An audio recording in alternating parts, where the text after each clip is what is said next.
Hello again, everybody. Good afternoon.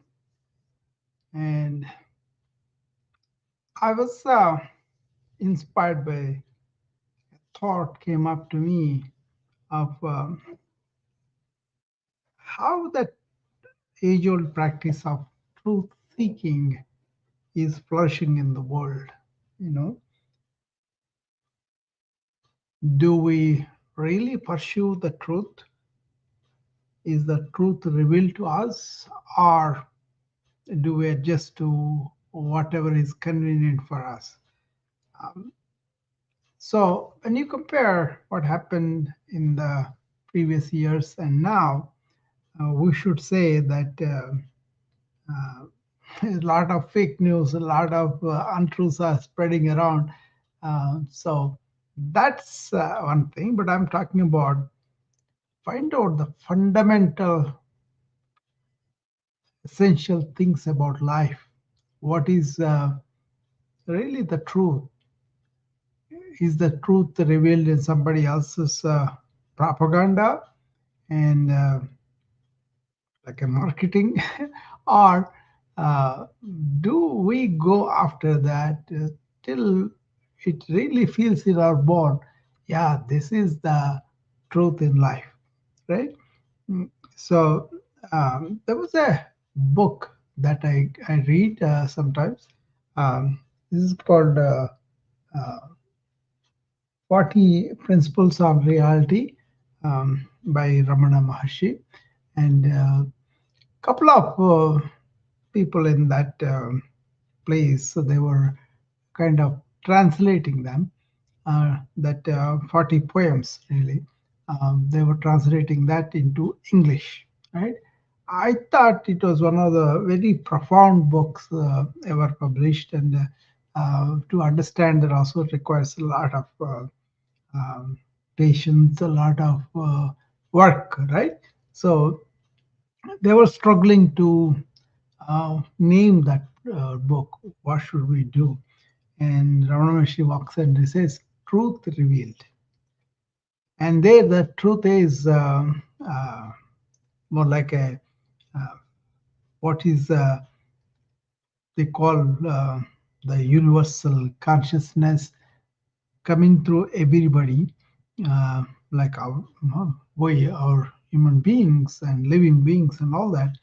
That life force. They call that awareness, they call that soul, they call that atma, different things, right? But that is essentially what exists finally, and which is consciousness itself, and which is bliss itself. See, that's kind of very important thing to understand in terms of what is truth. What is truth is our bodies are true. Do they last? Do they don't change? Obviously, we know that they change and they don't last and they perish. Do our minds, with a lot of thoughts and conclusions and judgments and whatever, are they lasting forever? Are they really do not change? No, from morning till evening, we find so many thoughts change. So that's not it.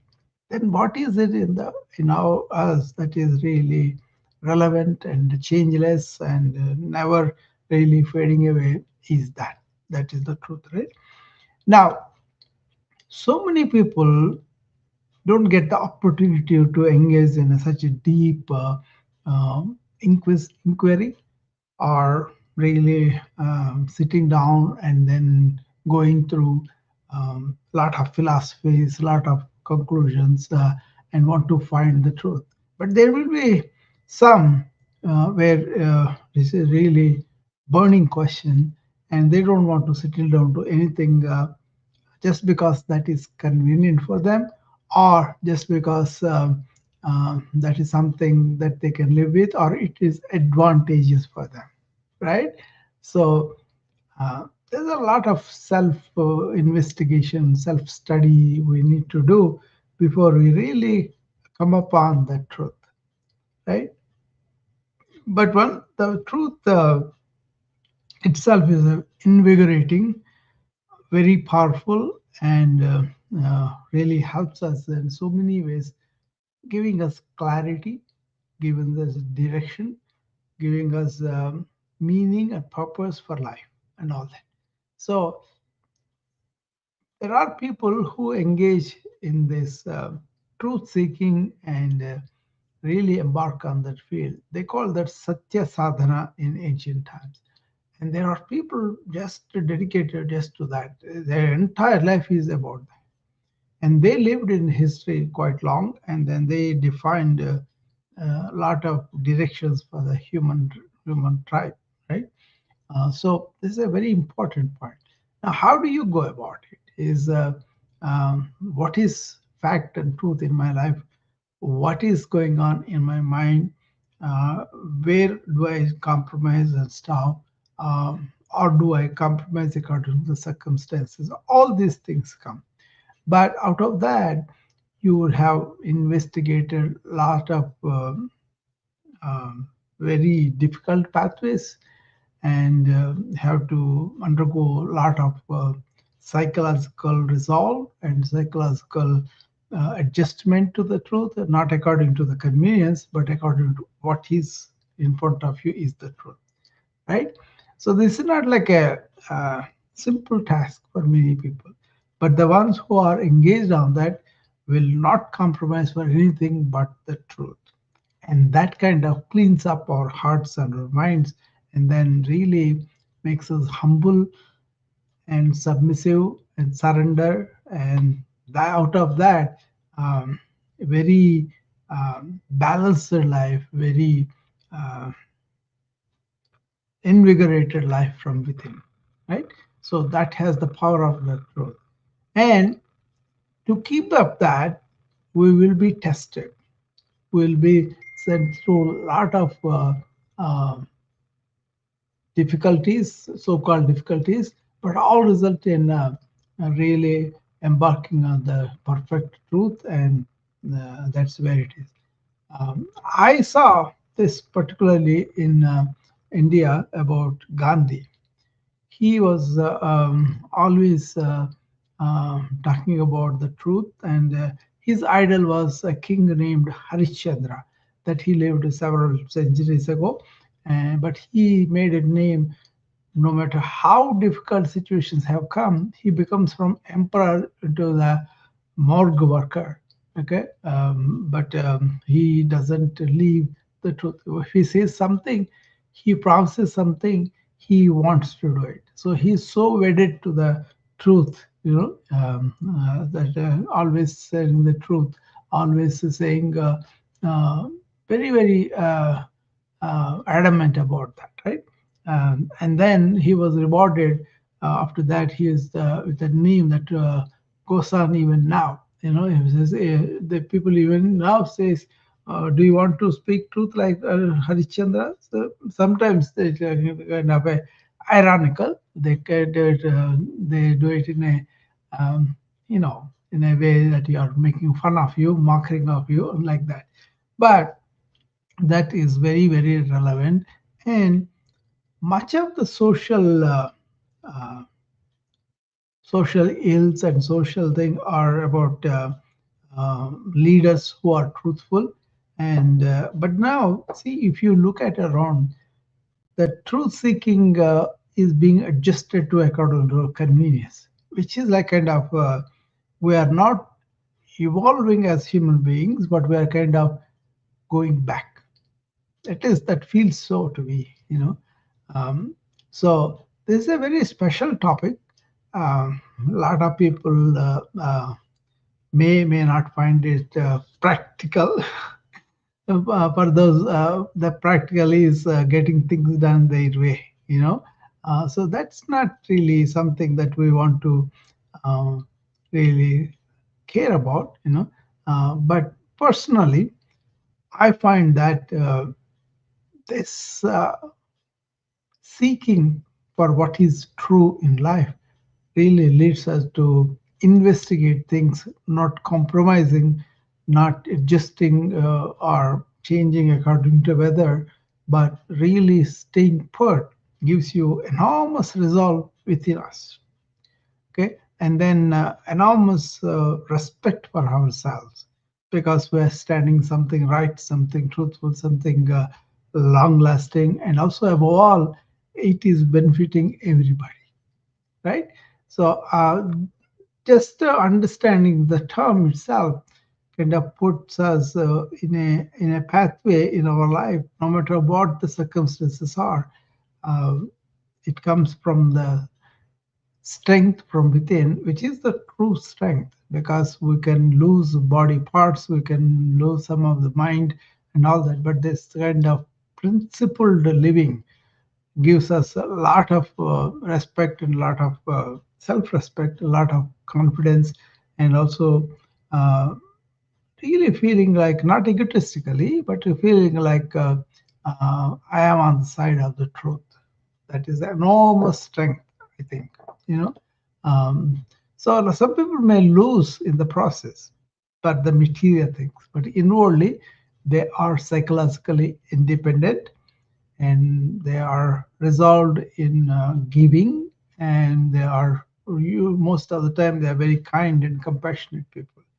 So when I was a child, Gandhi already died, but his impact was. I was born in 55, right? By the time I figured out some things, it is like a 60, 65, right? But he died around 47 or something, before 47, after 47, I think, 48 or something. Maybe 10 years passed. But even then, the people were ethical, moral, and had this sense of inner duty to the societal norms and all that. And later on, it got corrupted and it got really easier and all that. And India is paying price for that, I think. But the lack of corruption, the spirit of giving, and the spirit of speaking the truth was there. And then they withstood a lot of violence that was inflicted on them when they were fighting for independence. So I saw the effect of this kind of truth-seeking life was very impressive on so many people. And as children were growing, it was impressive. Nobody told us don't lie. But we didn't lie because it is not correct. That kind of thing was brewing there. Anyway, I thought, why inner investigation is not taken up, and why we adjust to smaller things, smaller gains like a name or egoic desire of fame or things like that, versus uh, the inner satisfaction you have when you are pursuing the truth.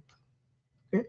I hope this resonates with people. I'm not saying anybody liars. That's not it. This is about really being on the quest for the truth, whereby that itself gives us so much inner resolve, inner strength. That's all I wanted to point out. And look at all the people who are not in there and who are adjusting everything to their truth, their so-called truth, and all that, and how that is affecting all of us, right? The simple thing, fake news, right? Internet, so many things come that are not really true, and then they hurt people too. And then there's a lot of bullying, a lot of mongering rumors and all that hurts people too, right? It's not truth, but it hurts people. So there is a value in this. This value is not temporary. It was there from the beginning of time.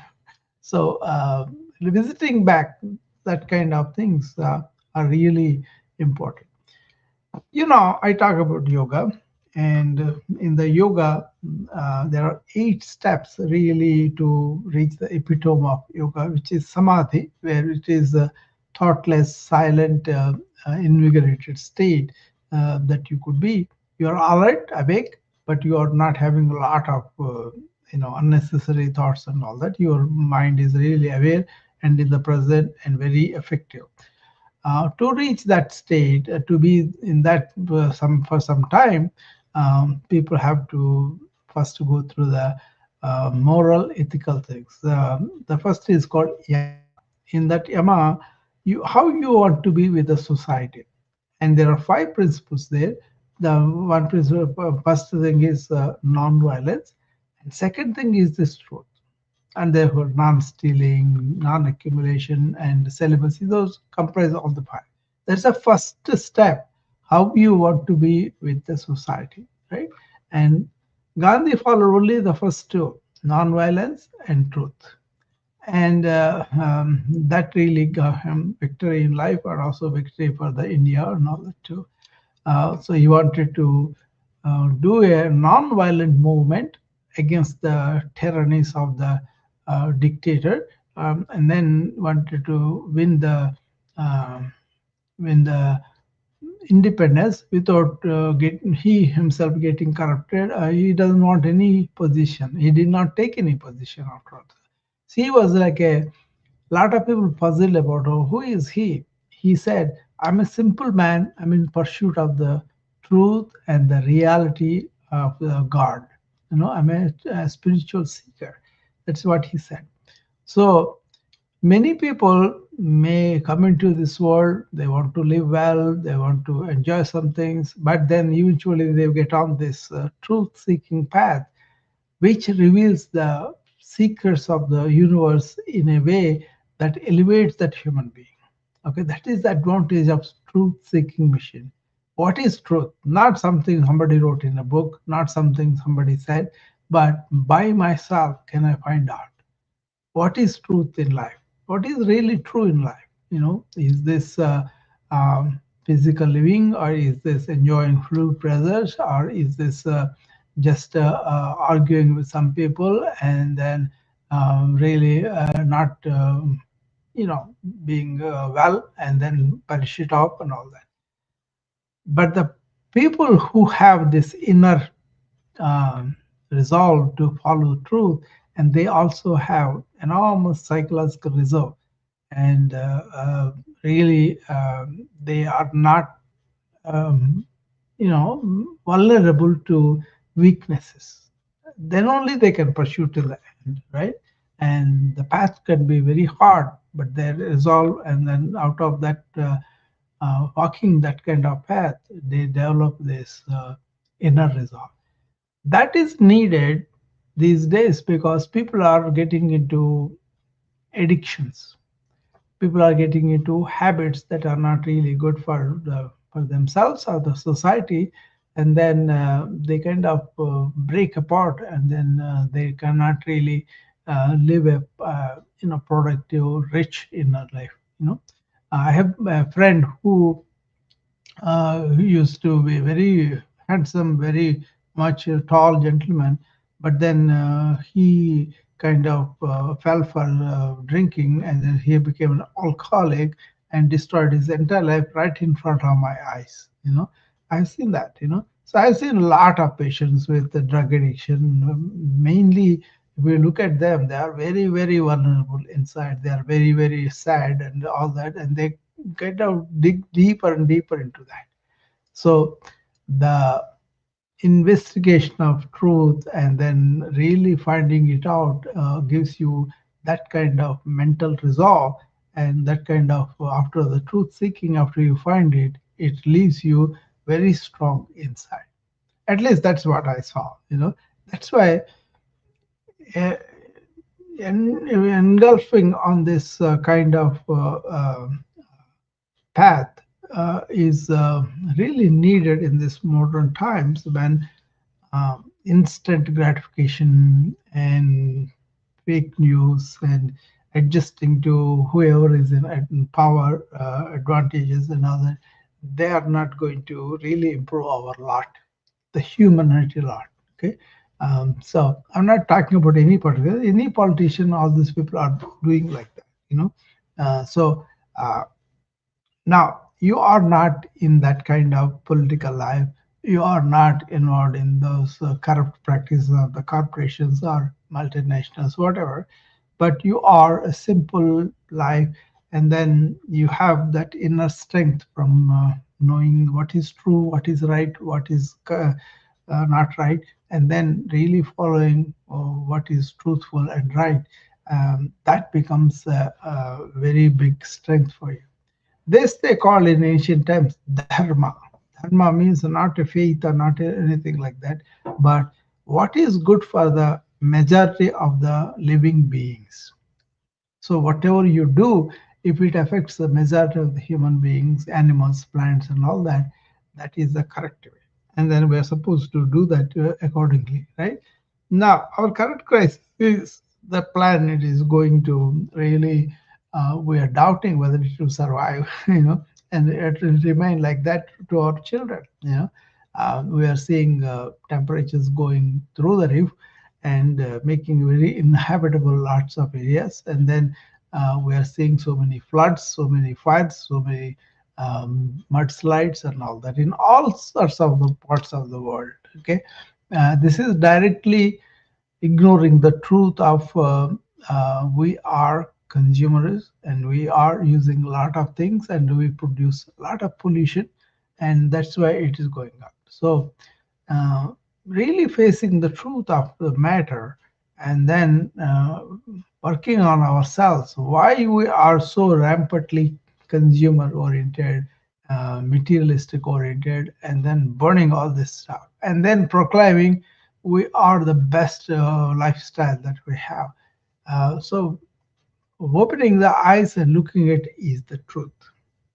And if you are not in the truth seeking, but just want to justify your behavior, then you will continue the same thing and make the earth go to nuts. That's what is happening, right? So we are going to lose the pristine atmosphere that we had, and we have seen that. How many cities, how many places around the world, even the deserts like Dubai and other Arab countries who have never seen that kind of heavy rainfall, they had that, and several centimeters in a few hours. It is like they kind of flooded, right? And also we have seen this very serious, vigorous cyclones and tornadoes and all that.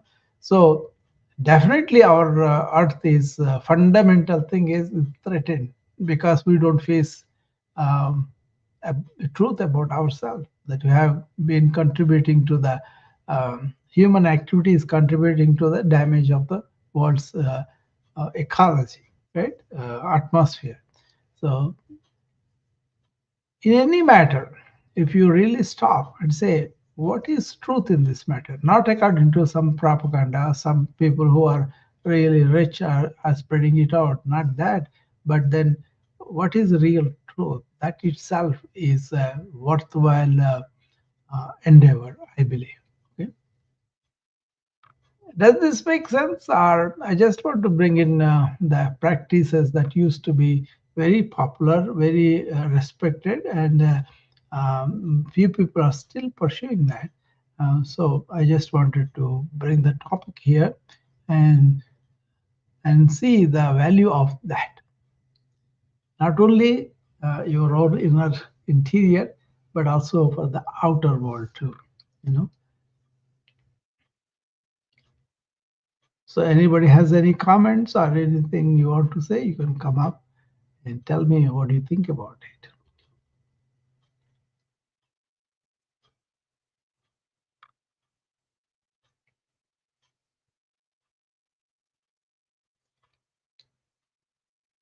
Many cultures have succumbed that have degenerated because they kind of imploded from within when they are not facing the truth about what was going on with them. Rome, uh, ancient cultures, any of them, they have succumbed, right?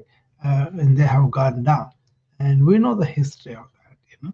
And whom do we really remember? We remember the patriots, we remember the statesmen, we remember the monks that have contributed a lot to the this one. We may remember other people who have damaged, but then uh, in the final context, we may not remember them after a while.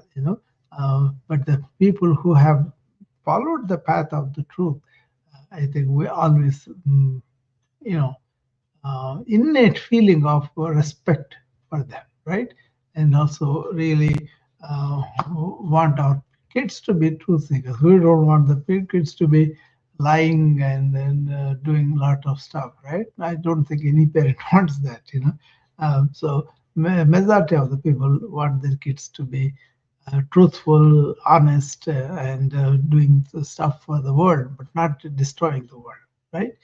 Um, so these practices can be implemented in modern life, even a small office too. You know, if you can really go there and say, "I'm going to be truthful, but I also want to be helping this organization to come out ahead," then you have put your personal inner egotistical or desires aside, and you're working for the real manifestation of success and truth for the company. And then everybody in the company is elevated. This is not communist thinking, it's more like a ancient based truth seeking of what they call dharma, doing things for everybody's sake. That means you are not going to spoil the atmosphere, you are going to damage the trees, or you're going to damage the water and soil, but you are going to be very careful about reviving them, right? Then you are not hurting those elements and you are not improving the human lot at the expense of these elements. So I think you get the idea what I'm talking about, you know. So some of these topics could be far-fetched because the so-called practicality, productivity, and that is really not practical and productive in the sense if we are destroying our ship, how are we going to ride in the ship? The ship is going to collapse. So that's what we are doing to the earth, right? With all this, and that is the truth of the matter. You cannot deny it. The human activity has caused all the pollution, and the pollution caused all the problems with global heat and then the associated change in weather patterns and everything, right? Scientists have been telling this since the 1980s, but we chose to ignore the truth and continue the same behavior. And then now we have come to the point where we're going to sink the ship, right? That is the truth. If it's hard to listen to, then you are not in the truth seeking business. Basically, you know, you want to be told everything according to you, what is convenient for you, what is pleasing for you, then you are not a truth seeking person. Rather, you want to adjust the truth for yourself according to your convenience, right? I'm not talking about any particular, generally, I'm saying that is the case. Many people are choosing to ignore the truth of the matter. I think we are doing these things to the earth and we are doing to ourselves. So, what happens if the earth is not there? I don't think we will be able to revive our earth at this rate, right? So, that's the truth of the matter. So, seek the truth in whatever you do. Seek the truth so that it can tell you what is correct, what is not correct, so that you can do what is correct for everybody, not just source you. It's actually a short sighted thinking. It's actually kind of being blind to some of the glaring truths to us. You know, we are going to spend a lot of time on building arms, but we don't really allot the money that is needed to revive the earth. That doesn't make any sense. It looks to be lunacy, because with the wars and all that we are divided. We can't use that money for research and education and also this kind of earthly revival. But then we are killing people. We are making, look at what is happening in Gaza. I think UN people are saying we are at the biggest famine we have ever seen in Gaza. Very, very soon, you know. And still, people are not allowing the aid to go through them. You know how hurtful that is. You know, no matter what your political opinion, but the truth of the matter is, part of our humanity are going to be succumbing into the famine in this day and age when we can grow a lot of food. We have green revolution, and we have means to distribute it, and the food goes there, and that's not allowed to be distributed to the hungry population. Oh, how can you depend that kind of whatever the reason is? That is really the warnings that the UN people gave yesterday was the dire. They said many millions of people are going to succumb to this famine, kids and women and all that, right? I felt like crying when I saw that. The part of the humanity is going up in smoke, and we are not really stopping some of the damage that we are doing, right? So, anyway, that's what happens when you really want to see the truth with open eyes, not according to your own prejudices or your own predilections or your own supporting your own people and all that. That is not there. Then the truth is can be perceived, not thought about, not talked about, perceived, looking at it as it is. That is the power of seeing the truth. That means you are not going to compromise based on your predilections or your preferences, but you really see what as it is happening. That's the power of seeking the truth. I hope this is something um, kindles your interest in truth seeking, and I hope this does. Otherwise, you want make people feel comfortable, and then you want to go that way, and then you change it next time when you really want your own comfort. That kind of thing is not truth seeking. It's like more adjusting to the truth. Okay, so we may have a lot of uh, things going on, but what about the earth is not going to be here? That is the truth. That's the damage that's happening, and the scientists have been submitting report after report. Even now, something is going on, COP29 or something, and they are discussing a lot of things, but then they are afraid some of the money may not come to really save some of the countries going under the water already. Sea rise, right?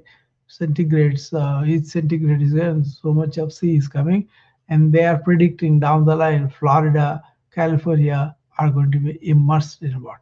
You know, and other countries already started. We may not be here, we may be done by the time it happens, but what about our kids and kids? That's the problem.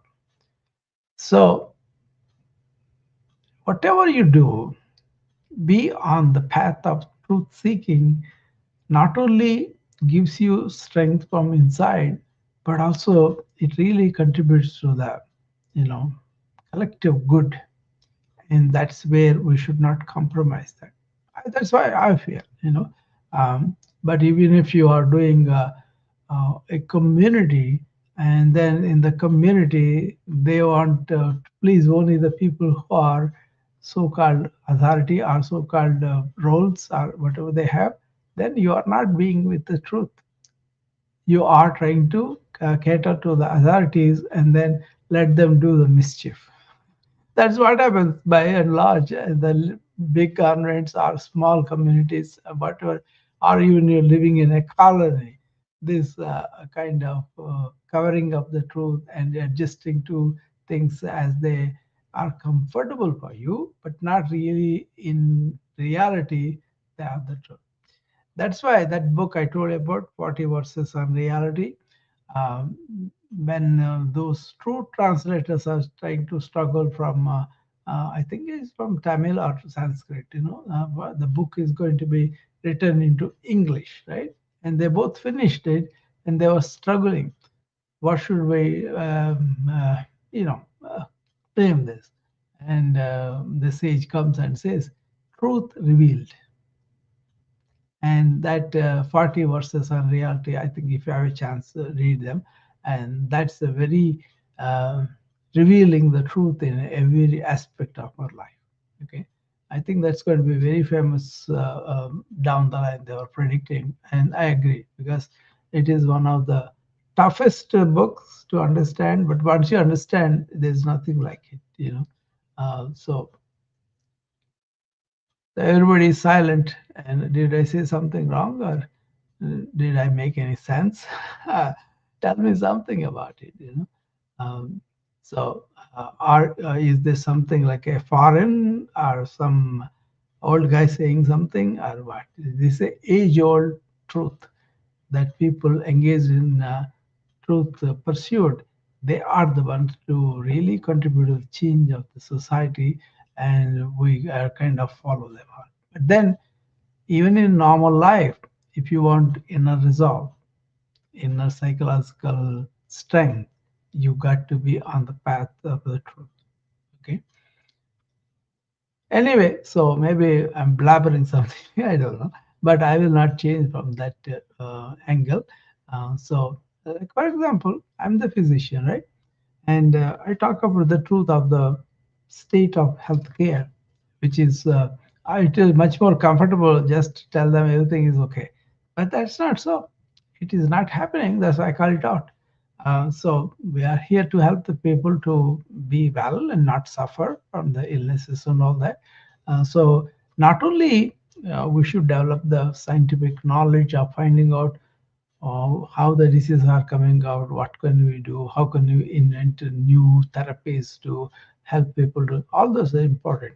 But then what we are doing is not really right because we are allowing so many factors that breed chronic diseases, you know, and we kind of touch here and there, but fundamentally we are allowing the chronic diseases to be increasing by the day. Not only that, the chronic disease outcomes are worsening by the day.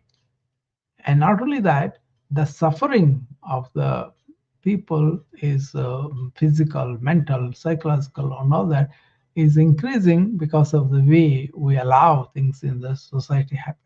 If you cannot face the truth and talk about it and do work about it, then I'm not working as a physician, right? That is the truth. So I got to get up and say, no, there are so many ways you can be well. You don't have to participate in this um, lifestyle of indulgences, lifestyle of sedentary activities, lifestyle of seasoned food, lifestyle of psychological problems bred by your information overload, your thought oriented approach. All those things are frankly seen. And it's not just about me being healthy, well, and living well, but it's about what I'm doing in the role of physician without calling them out, and then producing practical solutions, right? What's happening to other people? Are they sleeping? Yeah, they are sleeping. That's why they are not able to come up and talk, you know. And so they are kind of immersed in the sea of that disorder.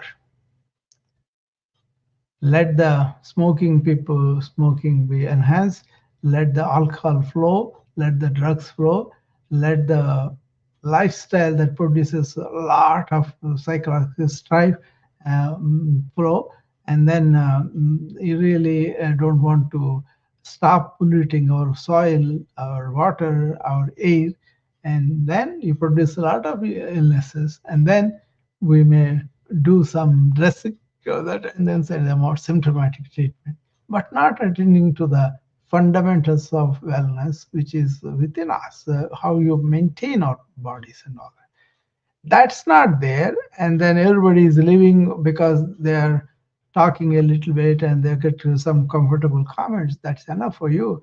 Then you are not doing enough. And so, meanwhile, if you look at the numbers, it's alarming the rate at which chronic diseases are growing and the way suffering that goes on, how many people suffer with what, how much medication they are taking, how much of that is causing interactions and adverse reactions. When you see there is no reason for it, what is it?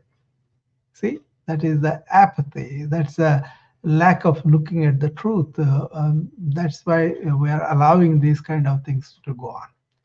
There should not be any diabetes or should not be growing at this rate.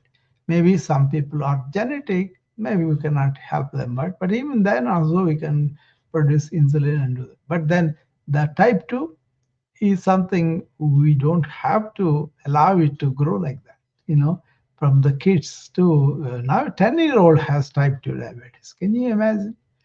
What it was to be in 40s and 30s. Now it is coming with bad eating habits, sedentary activities, and then lack of sleep and too much of information overload, not relaxing properly. All these things are really worsening the diabetic status of the population, of the individual too. So that's madness. If you look at it from the distance and say, this is madness, why they're allowing all this? That is the truth seeking gives you a perception of the things that are going on, not because it is psychologically comfortable for you. It may not be comfortable, but still you said that is the truth. And I'm going to change myself and then follow that. So this truth seeking can be in the remote corners of psychological, spiritual health, or in the direct day-to-day life of ordinary illnesses. You can see it. Once you identify that, once you are really courageous to call it out and then produce the solutions, I think that's when you are doing your job. At least that's what I feel. You know. So this is the kind of topics that I would like people to come and participate and ask me questions, ask me explanations, ask me uh, uh, so and so. If you have the opinion on that, come and express it and tell me about it. But the truth seeking in small matters to big matters really matters down the generations from ancient times, and truth tested time and stayed there like that. So it's a it's a apathy when you say, "Oh, it doesn't concern me. It doesn't concern my life, so I will go along with that." Then you are contributing to the spread of the non-truth. It's as simple as that. Like I said, in the medical field, I called it out even when I was practicing very actively with a lot of patients. Now I have only online and few, and then I'm trying to contribute to the field. I'm contributing to the larger picture of the health policy and all that. That's also a service too. But then individual patients who come, I took upon myself to tell them what are the roots of their illnesses. If there at all there are factors they can change and they can improve that a lot. And many people were really happy to do that. So many people were kind of came forward and then took care of themselves better. Hi, Andringful, how are you? Doing good. How are you? I am great. So, Hmm. This is one of those topics where I can't say that I'm a truth seeker. yeah. I do exist in this world and I live in this world as is. But the things that I do, like teaching people sustainable farming practices Mhm. and giving small little tidbits and learning about soul, I always feel as if it's not enough. Yeah. Yeah, that's true. Like a single action can make a difference, but it's actually overwhelming to look at a lot of the times Yeah. because it's like everything is burning, Mhm. everything's falling apart, and we can do our little parts here and there to shift whatever we can shift. But a lot of times, that's one of the thoughts that consumes me. Yeah. Mhm.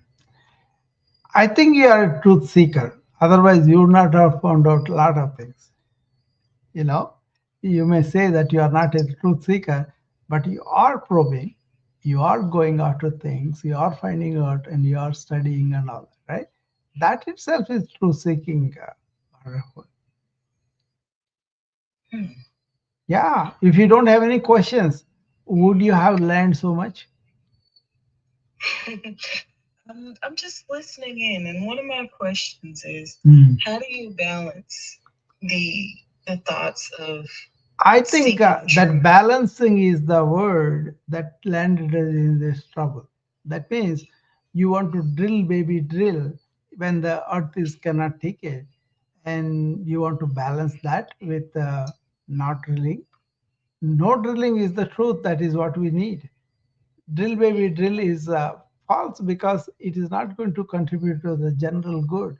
It's going to really complicate our problem, which is the fossil fuels, right? And then we don't want to. On the other hand, people are trying to go alternative fuel, and this drill baby drill is kind of uh, I don't know, not one person. There's a whole philosophy behind it. Is kind of not truth. Hmm.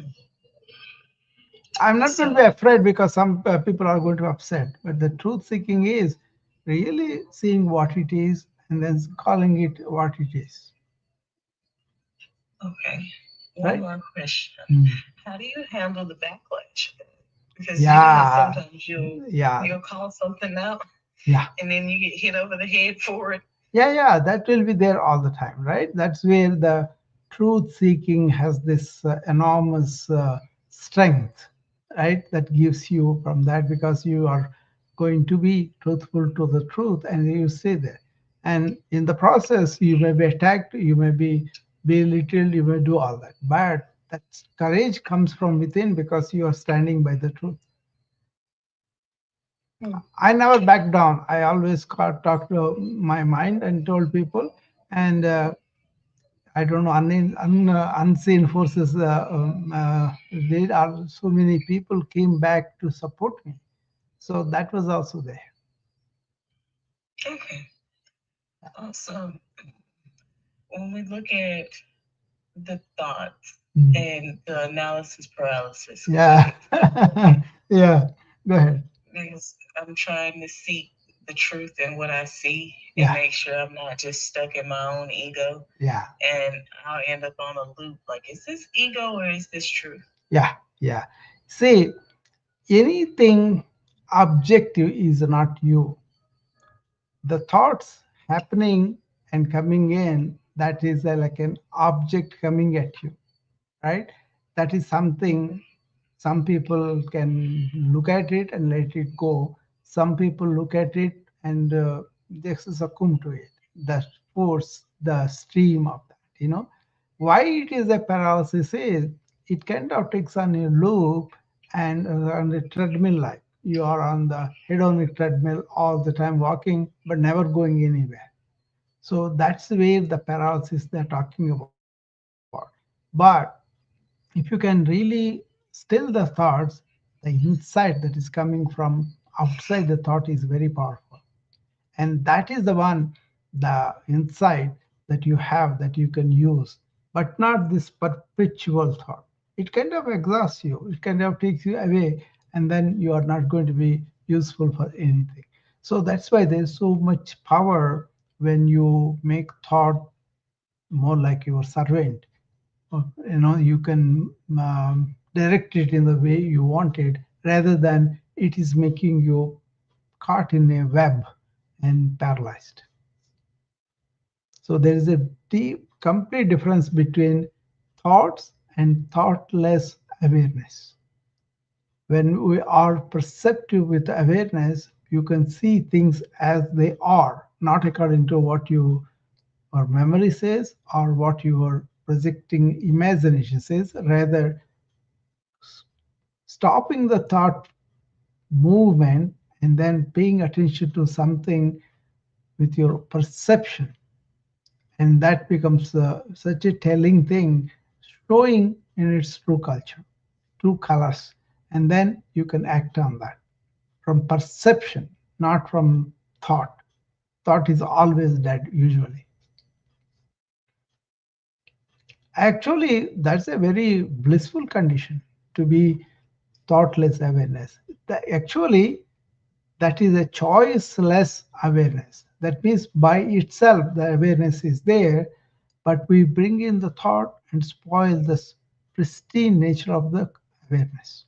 But if you could stay in the awareness, then you don't have these redundant thoughts, you don't have this already done thoughts coming back. All those remnants will not be there. That's when you feel the peace in the mind, because there is no movement of thought, but only whatever it is, you can look at it completely perceptively. The other thing is, when you pursue the truth, if they come and do some harm to you, the real person who is seeking truth found out, I am this energy that's not going to go anywhere. I am this Atman and not going to. They may take the body, they will mind, but I'm not going to be touched. Once you have that, you are not afraid of death or anything, then you can speak your truth freely because you don't have the fear of the death, that kind of thing. But analysis paralysis is real because intellect can go only so far, but perception, because it is not tainted by your memories or your projection, goes directly to the truth of the matter. You see? Otherwise, the truth is covered up by our own prejudices, our own conclusions, our own judgments, our own concepts, and all that.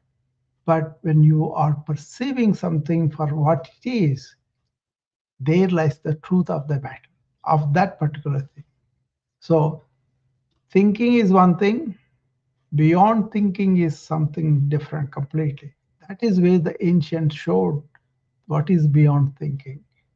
Can the thinking be really under our control? Can we be so clear of the mind made thinking and really perceive things as they are in this moment? You stand in front of a tree, for example, and you are looking at the colors of the tree and enjoying the beauty of it, and then you are completely involved in it. But the thought will come and will say, "Oh, this tree is not that good as I've seen last year," or "This tree could be better. I could have created better," something like that. Those thoughts coming in and spoiling the percepted truth. That's the problem. That's the problem with the thought, interfering and coloring and taking us away from what is. So that's when we miss. That analysis paralysis is real because philosophers, they kind of stand with these concepts, these speculations, we call them. They call these speculations, and they'll be wandering in that speculated world, but never with the reality that is in front of them. So that's why they will describe them as a philosopher is somebody who sitting in a dark room. Sorry, there was a call. Philosopher is somebody, there is a speculation because sitting in a dark room with a black cat and trying to uh, describe that cat without seeing anything. So that kind of speculation people engage in, suppose you have an opinion about somebody, and that's your conception could be, your speculation could be, that may not be real. But you go and tell other people, and the other people, they all make a opinion about him, and that may not touch him, but you are suffering the illusion of your own fake story or whatever, or somebody else has told you, that is could be propaganda, that could be something their own um, prejudice or whatever. But essentially what happened was you miss the real person, but you are carrying away the image created in your mind, and that is analysis paralysis. See, an objective study using the thought is good. But when you apply that thought to the inner nature of human beings, that's when we go wrong. Use perception, not thought. Use what is, not thought of building up something. This thought construct ego, thought construct analysis, they go nowhere. they actually cause more problems. But if you remove aside and just use thought for practical purposes of going somewhere, look, doing something and making a thing, that's okay. But when you apply that kind of observations, that kind of conclusions or memories to apply to the living dynamic human beings, that's when you miss. Where dynamic means they will be moving from to other. This morning I may be moody, I may be angry. Afternoon I may not be. I may be very pleasant. So that dynamic thing is there within our inner self, right?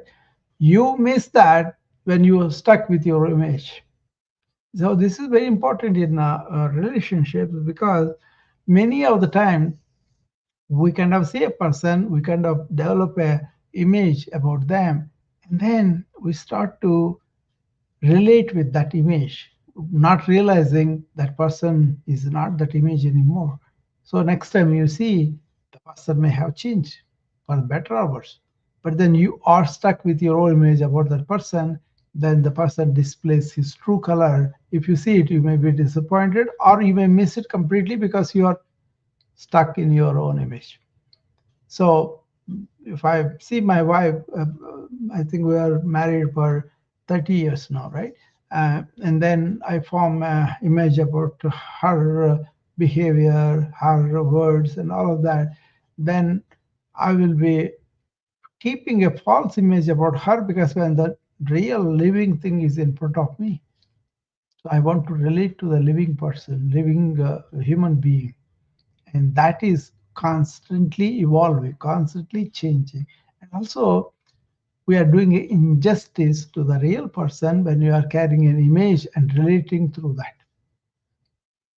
That's why there's not going to be any real touch with each other. They are only relating with their own images, and lot of clashes, a lot of things happen. But if you dump everything and say, I'm going to see you as you are right now, that means completely new eyes. Not the other person doesn't change, but I kind of keep up with it.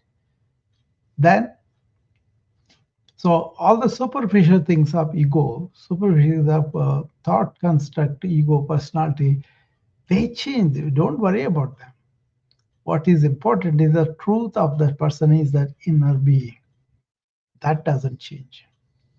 Once we have that relationship, I think relationship will very much. Otherwise, there's a division, right? Good points, wandering fool, that you have said. She is a truth seeker. She may say that she is not. I think she is because if she doesn't ask these questions, how can she, uh, be such a deep issues all the time? Every time I see her, she will be talking something from her heart, and she's telling us about it. Even recognizing the analysis is paralysis is a great thing. This is a practical issue in therapy also. uh, I think in the 80s or 90s, what happened was the companies were sending a lot of people for therapy, and the insurance companies were covering. They are charging the corporations quite a bit of money, and they saw these employees going to therapies. They are taking a lot of resources away from the company corporation because they're first of all not working, and that time has to be paid or not paid, but is lost for productivity, and they are not coming back fully repaired, and all. They're not like automobiles, right? You can go to somebody and they can fix it and come back. No, they were not doing. The suicide rate has not gone down. The depression rate has not gone down. Anxious people are growing with the technology and the information world.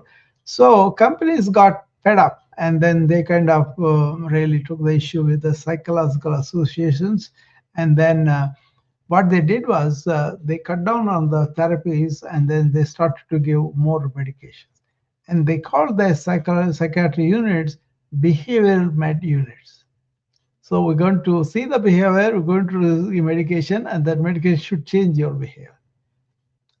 All was good, but then the patients were not satisfied because they went and within a couple of minutes they got the medication. They said, go, go with this medication, it should feel better. And they said, They took the medication, they didn't feel better, so they complained. As a primary care doctor, they come and see me, they complain to me, you know, saying that I am not feeling better, but you say I should feel better, but I'm not feeling better. You know, what do you want me to do? That kind of thing. Hi, wonderful. Welcome back. You hit the nail right on the head Yeah, because studying behavior doesn't really suit to seeing the person for who yeah, they are. yeah, You're just looking at the object of the behavior. yeah, And that can get really sticky yeah, because every day I'm a new person. I don't yeah, wake up the same ever. Like it's always something new yeah. each day. We are dynamic. So We are dynamic. We change all the time, right? Yeah. yeah, like I Mhm. look at people like the facets on the diamond. One Yeah. day they show me this, one day they show me that, but the overall structure is just brilliant. Yeah, yeah, yeah, exactly.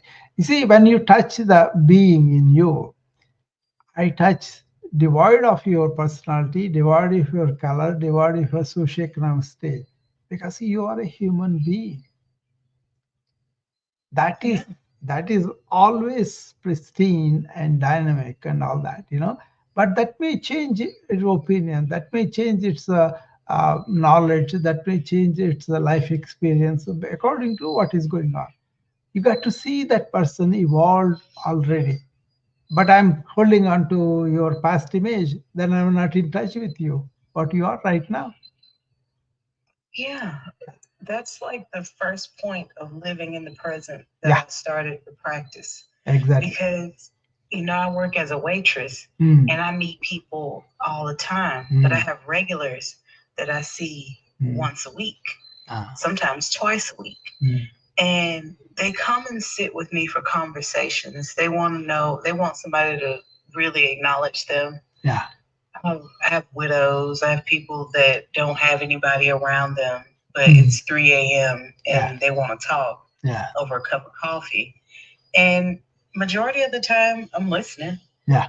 And I see them change every time I see them, Yeah. especially with teenagers and kids. Mm. Like to watch the natural progression, Mm. it's just like it warms my heart. I get mushy on the inside because I get to see them Yeah. grow into different people Yeah. every day. That's what happens with my patients all the time, right? They come and then they maybe 3 months, 1 month, 6 months, whatever it is. And some people stayed with me for 10, 20, 30 years like that. I was in 40 years practice. So it is always having this thing about let us face the truth of this matter in this moment, how they are. That helped me quite a lot because some people who are very happy in the young age and as they're getting older and getting more diseases, they become very depressed and happy because their body is going down, right? Yeah. If I don't Hmm. see that, if I say everything is okay, just to give medication, they're not going to be happy. Oh, I have a question about happiness Yeah, because I acknowledge that all feelings are fleeting, yeah. but what is the concentration of truth in happiness? Happiness is inside and it is kind of reflected in the pleasures and small happiness that I have outdoor. But suppose you have ice cream and that inner happiness reflected through the so-called satisfaction of the you have the satisfaction, but then the feeling, the happiness that comes, the pleasure that comes out of it is a reflection of already existing inner happiness. That is the truth you have to discover. Hmm. So when I finish something and I Mm. don't feel any source of accomplishment, Yeah. that's an internal issue. Well, it is an internal issue because you could say, I have done something, I'm not completely successful, but I have learned something, thereby I'm going to improvise on it. So it is a question of your inner feeling that it demands success now and here. Ah, so when I focus on just being peaceful Yeah. and accepting things as is, whether it was good or bad, that's considered a form of happiness. That is peace itself, because it is there within you. When your movement of thought is not there, you are very peaceful because that movement is not there. Ah, Then you okay, touch the interesting. source of peace, peace itself. Come back on. See? That's a very good question, because many people, including myself, we have been waiting for things to happen outwardly to get happiness and peace. Once it is revealed, no, the happiness is within you, the peace within you. Only you create obstacles by thinking, I have to do something to get it. Rumi said very beautifully this one. I knocked the door and then I realized I'm already inside. That's a good one. Yeah. Okay. Because the reason I ask is Mm. because joy is like anxiety. It's a high energy state for me Mm. that I cannot sustain. I get worn out from Yeah. having too much joy, too much anxiety, too much fear. Yeah, So my that focus, who is asking for the sustenance? it's an external force asking Yeah, for the ego sustenance. is asking for container. But actually, if you don't have the demand, you are in joy. Okay, so how do I reduce the demand? Arkan, that egoic nature of that. Ask that who is that asking this question, and then that will subside. It's like a middleman in a marriage. There's a groom party, there's a bride party, right? And Uh-huh. this gentleman, uninvited, comes in and gets involved in everything, doing same things. They thought, the groom party thought, he must be with the bride's party, that's why he's so active or working. And the other people, "Oh, he must be with the groom." And then this guy had his way and he was doing everything. And then suddenly somebody asked him, "Oh, sir, whose party do you belong?" And then he takes off from there. That's the outside Yeah, ego yeah. So if you, trying to filter in. yeah, if you question it, who are you? Where are you? What you are coming from? Then the ego subsides completely. Okay, that's a really good explanation Yeah, because I get to thinking yeah, and I try to analyze yeah. because I'm See, it's the like way ego I'm is something we cannot really remove it, but we can question it and we can transcend it. okay. See, I was being taught to remove it, like to Now, let the ego die. that never And happens, because part of it we want to identify with the ego, and then we grew it, we kind of nourish it by allowing it to involve in everything. But actually, it has no place, our inner nature. You see? okay, so question: Yeah. the way I refer to other people when I meet them and I hear their stories, Mm. I always see a part of me somewhere in them. Is that ego? Not ego, you are empathizing with them. Your kind heart, compassionate heart, try to reach out to them, and you can relate to their experience with your own empathy, your Oh, okay. sensitivity, feeling for their suffering or pleasure. The pleasure is called mudita. That means you see somebody's pleasure and you enjoy it. You are enjoying for them, for their success. Like that, you have something like a suffering, then you kind of weep for them slightly or more. Yeah, because I find myself crying at other Yeah, people being happy or yeah, crying at other people being sad. yeah, that's being humane.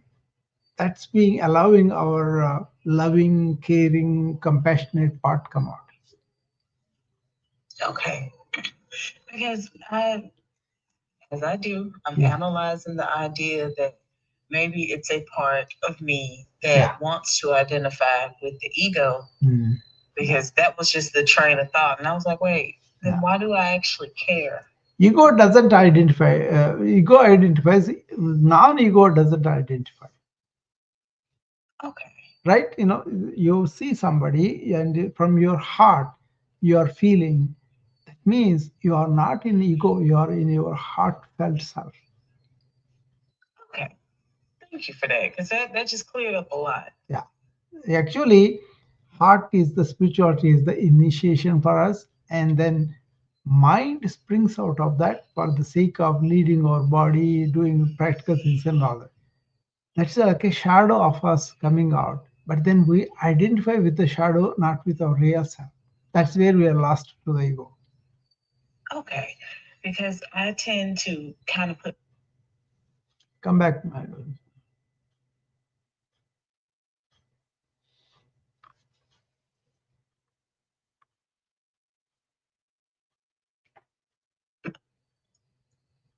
Come. so I kind of do something with my brain Mm.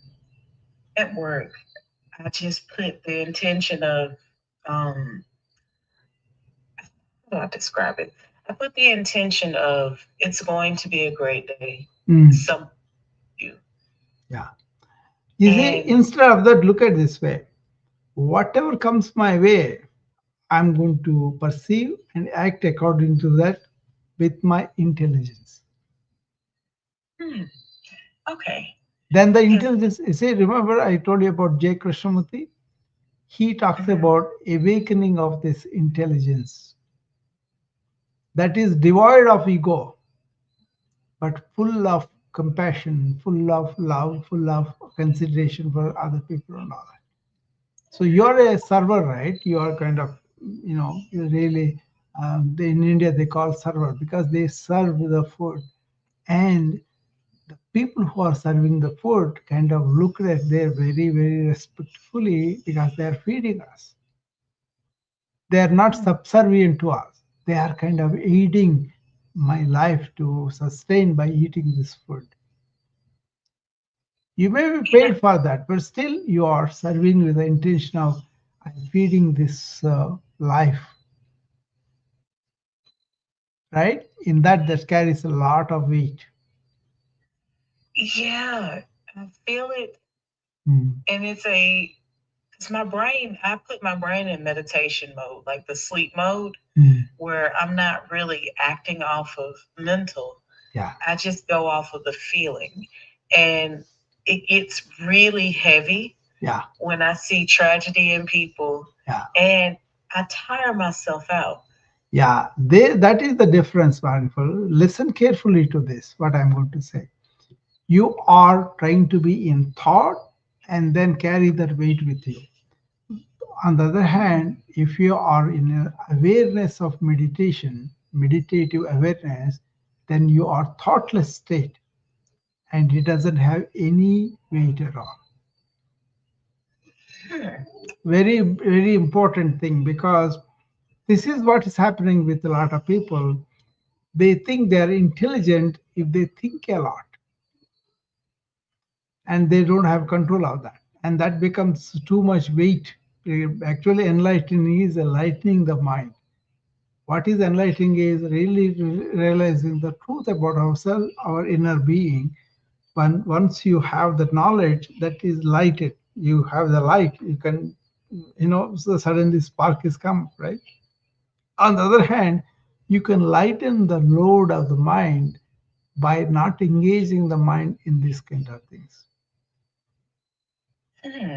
Heavy load, that is heavy. This is what is happening with the information overload and people thinking all the time, digital overload, right?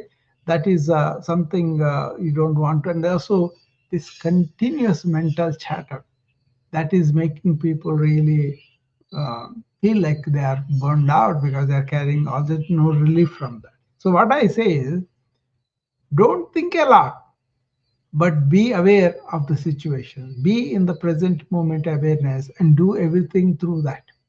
And then use the thought to aid your process. But then learn to finish the thought after it is done. Okay. That makes a lot more sense. Yeah. You go with the Because service of, you're going to service these people, really provide the service. Service in the sense you are really going to help them or do whatever you do with your heart. That is the service you are providing. And then during the process, why do you have to think? Be aware and do whatever you can do in that moment with the intelligence, not with the thought. Thought may be used for small things, but then don't allow the thought to assume things, judge things, or accumulate things. Okay, that makes sense. You feel so much lighter, you feel really exhilarated after the service. Hmm. I feel like that when I go and see a lot of patients. I go with the intention of how can I help him to ease his fears, ease his anxiety, ease his suffering. Once I did that, then I can see it that he is very happy and I can see the smile, and that itself very rewarding to us. Okay, thanks, Dr. Rao. Yeah, sure. Very intelligent questions, very practical questions too. And if you really caught what we are talking about, I think you also can help yourself being uh, weight relieved from from your working, but at the same time you are not allowing your mind to gather all this junk and then feel the weight of it. That is the brain fog people feel, right? So don't do multitasking, don't have mental chatter, work with your heart and give with your heart and see what happens. Don't assess, don't go talking so much mental chatter. Actually, I was doing a fragmentation talk this afternoon. In that, these two I mentioned digital lot of overload and also mental chatter. These two are really causing a lot of problems to people feel like they're identified with what they're doing, and then they accumulate all this unnecessary thoughts and they feel heavy in their mind. Don't have to. Enjoy your work, service, give, be happy about you are giving, you are able to give and all that. Okay, so that was good, Andrikful. I think you posed some questions that are very applicable to everyday work and all the burnouts and all those people too. So okay, so I think we have been here 1 hour and 20 minutes, maybe close to. So that's pretty good. Anybody coming up, or I can close the room now?